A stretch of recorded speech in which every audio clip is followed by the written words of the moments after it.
सहसा जेव्हा आपण एखाद्या वैद्यकीय निदानाविषयी बोलतो, म्हणजे जसं की डॉक्टरकडे गेलो आपण, हां. तेव्हा तिथे ना एक प्रकारची कमालीची अचूकता असते, एखाद्या इंजिनिअरिंगसारखी. हो, अगदी. समजा एखाद्याच्या हाताचं हाड मोडलं, तर आपण एक्सरे काढतो आणि ती पांढरी किंवा वेडीवाकडी रेष अगदी स्पष्ट दिसते आपल्याला. बरोबर.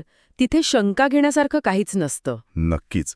आणि डॉक्टर फक्त त्या एक्सरेवर बोट ठेवून अगदी खात्रीने सांगतात की हे बघा, इथे समस्या आहे. हो, म्हणजे तिथे सगळं काही अगदी ब्लॅक अँड व्हाईट असतं. अगदी. पण भौतिक जगात या स्पष्टतेचा एक मोठा दिलासा असतो आपल्याला. हो, एकतर हाड मोडलेलं असतं किंवा नसतं आणि त्यावरचा उपायही ठरलेला असतो, प्लास्टर करा किंवा जे काही असेल ते. बरोबर. पण जेव्हा आपण मानवी जीवन किंवा आपलं हे जे गुंतागुंतीचं मन आहे ना, आणि त्या आंतरिक संघर्षाच्या जगात जेव्हा आपण पाऊल ठेवतो, तेव्हा मात्र ते एक्सरे मशीन अचानक कुचकामी ठरतं. बापरे, अगदी खरंय. तिथे काहीच दिसत नाही. हो ना. आपण अशा एका समस्येच्या लँडस्केपकडे पाहत असतो, जे अत्यंत धुसर असतं. अगदी अदृश्य म्हणूया आपण त्याला. आणि म्हणूनच आजचं हे सखोल विश्लेषण मला खूप रंजक वाटतंय. कारण आज आपण अशा एका तत्वज्ञानात डोकावणार आहोत, जे या अदृश्य आणि मानसिक समस्यांची उकल करतं.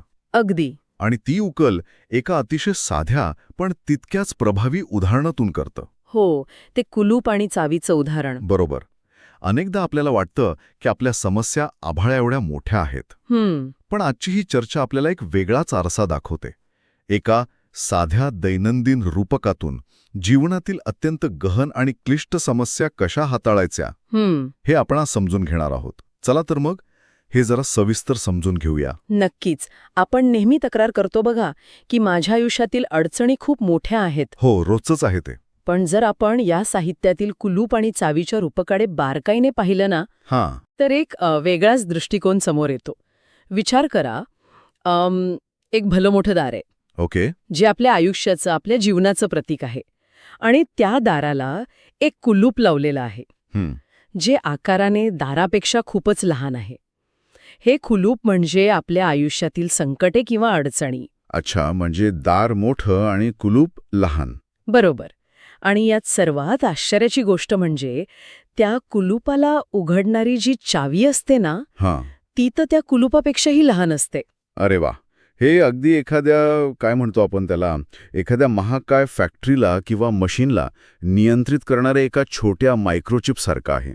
अगदी अचूक उपमा दिलीत तुम्ही. हो ना. म्हणजे मशीन कितीही भव्य असली तरी तिची पूर्ण हालचाल त्या अत्यंत लहान चिपवर अवलंबून असते. बरोबर. पण मला इथे एक प्रश्न पडतो. विचारा ना. जर ती छोटीशी चावी इतकी शक्तिशाली आहे, तर आपण कायम त्या मोठ्या बंद दाराकडे म्हणजेच समस्येकडे बघत का बसतो? आपण तिथेच का अडकून पडतो? यात सर्वात लक्षवेधी बाब अशी आहे की मानवी मानसशास्त्र म्हणजे आपली सायकोलॉजी नेहमी बाह्य आकारावर लक्ष केंद्रित करते. म्हणजे जे दिसतं त्यावर. हो, जे डोळ्यांना मोठं आणि भयानक दिसतं त्यालाच आपण अंतिम सत्य मानतो. अच्छा. आपण समस्येच्या आकाराला तिची ताकद समजण्याची घोडचूक करतो. बापरे. म्हणजे मोठा आकार म्हणजे मोठी ताकद असं आपल्याला वाटतं. अगदी. पण खऱ्या अर्थाने विचार केला तर मोठेपणा हा आकारात नसतो, तर तो सामर्थ्यात आणि योग्यतेत असतो. साहित्यात असं स्पष्ट सांगितलंय की संकट म्हणजे केवळ एक मोठा अडथळा नाहीये. मग काय? ती आपल्या आंतरिक क्षमतेची, आपल्या मनाची परीक्षा असते. जेव्हा आपण संकटात सापडतो ना, तेव्हा बाह्य परिस्थितीपेक्षा आपली अंतर्गत अवस्था, आपली इंटरनल स्टेट अधिक महत्वाची असते. अच्छा. म्हणजे तुम्ही म्हणताय की त्या बंद दाराच्या आकारापेक्षा आपल्या खिशातील चावीची ताकद ओळखणं जास्त गरजेचं आहे. 100%. म्हणजे कुलूप हे दाराला कायमचं अडवण्यासाठी नाहीये. नाही, अजिबात नाही. तर योग्य व्यक्तीनेच किंवा योग्य मानसिक अवस्थेतच आत प्रवेश करावा यासाठी लावलेला तो एक प्रकारचा फिल्टर आहे. बरोबर. एकदम पॉइंटवर आलात तुम्ही. संकट माणसाला तोडत नाही, तर ते माणसाला घडवतं. संकटे ही आपल्याला कायमचे थांबवण्यासाठी नसून आपण त्या पुढील प्रवासासाठी योग्य आहोत की नाही हे पाहण्यासाठी असतात. अच्छा, म्हणजे ती आपली क्षमता तपासून पाहतात. अगदी बरोबर. ओके. इथेच ना मला थोडा प्रॅक्टिकल विचार करावा असं वाटतोय. हो, नक्कीच. कारण जेव्हा सर्व काही ठीक असतं, आपण सुरक्षित असतो, तेव्हा हे जे तत्वज्ञान आहे की संकटे आपल्याला मजबूत बनवतात, हे ऐकायला खूप छान वाटतं. हो, सोयीचं वाटतं ते. पण जेव्हा प्रत्यक्ष संकटांचं वादळ येतं ना, तेव्हा ते एखाद्या जिममधल्या व्यायामासारखे वाटत नाही, जिथे आपण हळूहळू मजबूत होत आहोत असं वाटावं. बरोबर. ते एखाद्या भूकंपासारखे वाटतं. समजा एखाद्याने आयुष्यभर मेहनत करून उभा केलेला व्यवसाय अचानक बुडाला किंवा एखादा मोठा आजार उद्भवला, तर ती परिस्थिती पूर्णपणे उद्ध्वस्त करणारी असते. हो, नक्कीच असते. मग या तत्वज्ञानानुसार आपण प्रत्यक्षात यावर मात कशी करावी? मुळात ही संकटांची कुलूपं आपल्या आयुष्याच्या दारावर का लागतात? हा अत्यंत रास्त प्रश्न आहे. संकटे का येतात यामागे साहित्यात काही ठराविक कारणे आणि प्रक्रिया सांगितल्या आहेत. अच्छा, कोणती कारणं आहेत ती? पहिले म्हणजे आपल्या कर्मांची फळे मिळवण्यासाठी. दुसरे आपल्याला अधिक मजबूत आणि प्रगल्भ बनवण्यासाठी. ओके. तिसरे आपल्या अहंकाराचा नाश करण्यासाठी.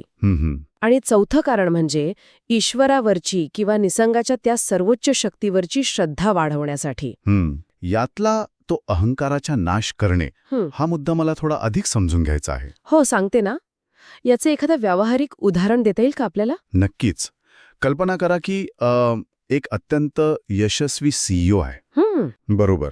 हजारो लोक त्याच्या हाताखाली काम करतायत.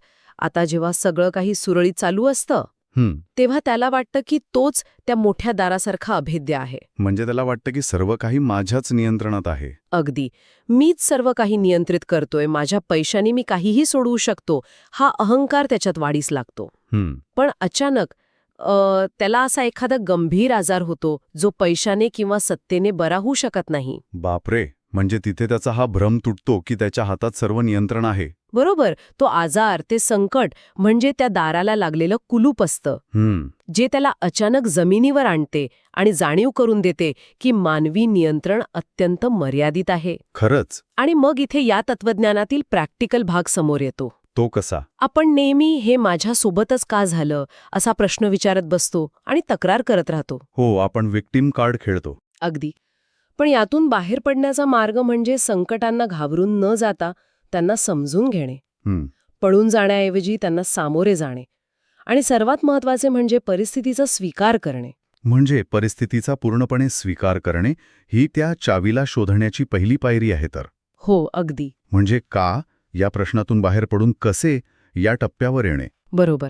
पण केवळ मी परिस्थिती स्वीकारली असा विचार करून चालणार नाही ना? नाही, नुसतं विचार पुरेसा नाही. ही अडचण उघडण्यासाठी लागणारी जी चावी आहे ती प्रत्यक्षात घडवली कशी जाते?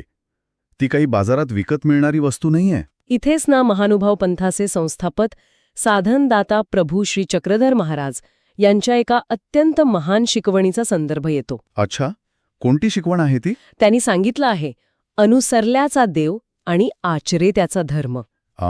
याचा अर्थ काय? याचा साधा आणि स्पष्ट अर्थ असा आहे की केवळ तात्विक ज्ञान असणे पुरेसे नाही, तर प्रत्यक्ष आचरण महत्वाचे आहे. केवळ देव मानणे किंवा तत्वज्ञान वाचणे याने कुलूप उघडणार नाही. ओके. तुमचे आचरण, तुमचे कंडक्ट हाच खरा धर्म आहे. वा, हे आजच्या काळाशी खूप मिळतं जुळतं आहे. कसं काय? आजच्या माहितीच्या युगात म्हणजे इन्फॉर्मेशन ओव्हरलोडच्या या काळात आपण पाहतो की आपल्याकडे ज्ञान खूप आहे. हो, ते तर आहेच. इंटरनेटवर हजारो विचार उपलब्ध आहेत. लोक पॉडकास्ट ऐकतात, पुस्तके वाचतात. अगदी. मानसिक आरोग्याबद्दल आणि संकटांना सामोरे जाण्याबद्दल सगळ्यांना सर्व काही माहीत असतं. पण जेव्हा प्रत्यक्षात संकट येतं ना, तेव्हा हे सगळं ज्ञान कुठेतरी हवेत विरून जातं. बरोबर. म्हणजे ज्ञान आहे पण आचरणाची वाणवा आहे. अगदी बरोबर बोललात तुम्ही. कारण संकट काळात अचानक कोणतीही नवीन चावी बनवता येत नाही. जेव्हा प्रत्यक्षात अडचण येते तेव्हा आपलं खरं स्वरूप बाहेर येतं. अच्छा. आपला धीर किती आहे, आपली श्रद्धा किती आहे आणि आपलं आचरण किती शुद्ध आहे यावरून आपली आंतरिक अवस्था ठरते.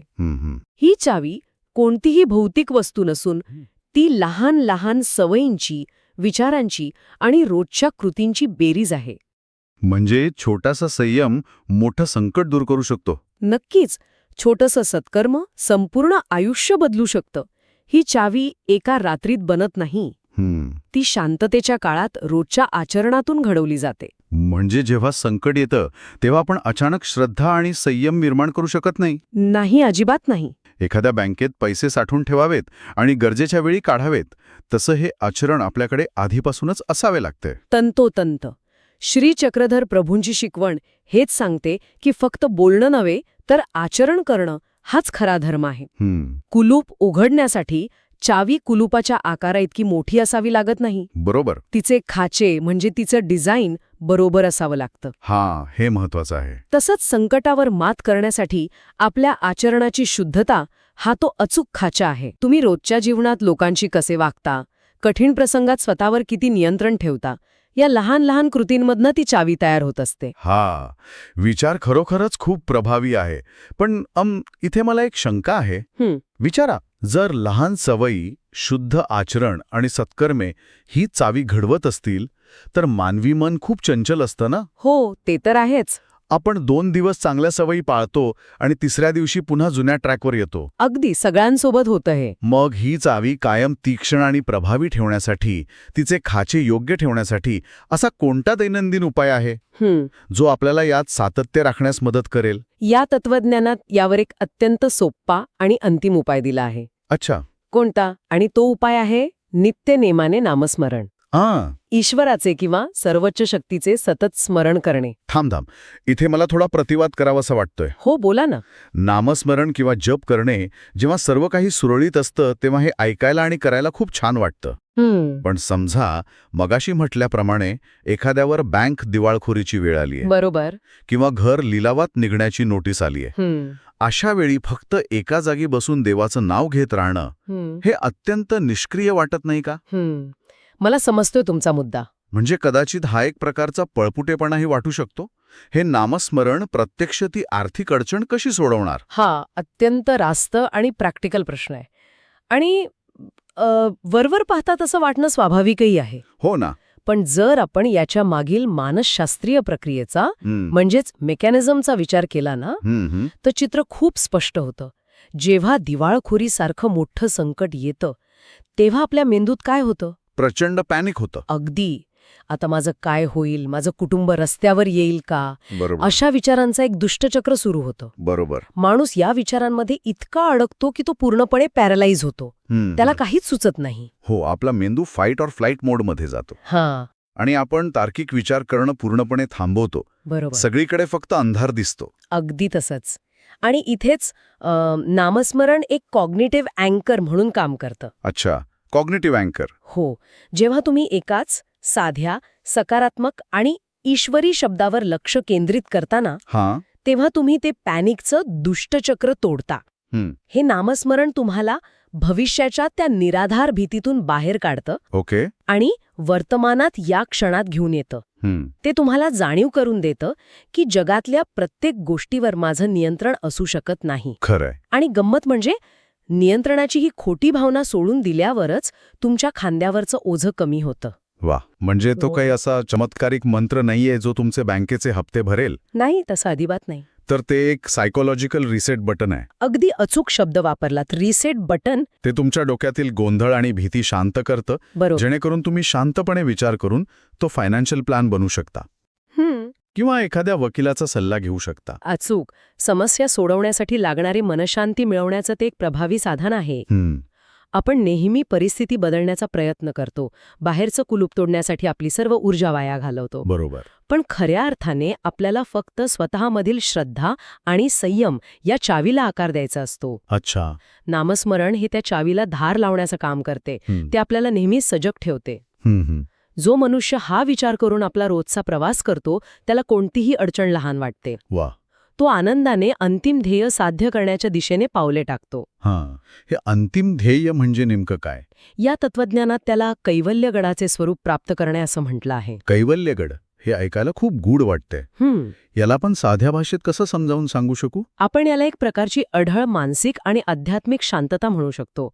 सायकोलॉजिकल इनव्हल्नरेबिलिटी.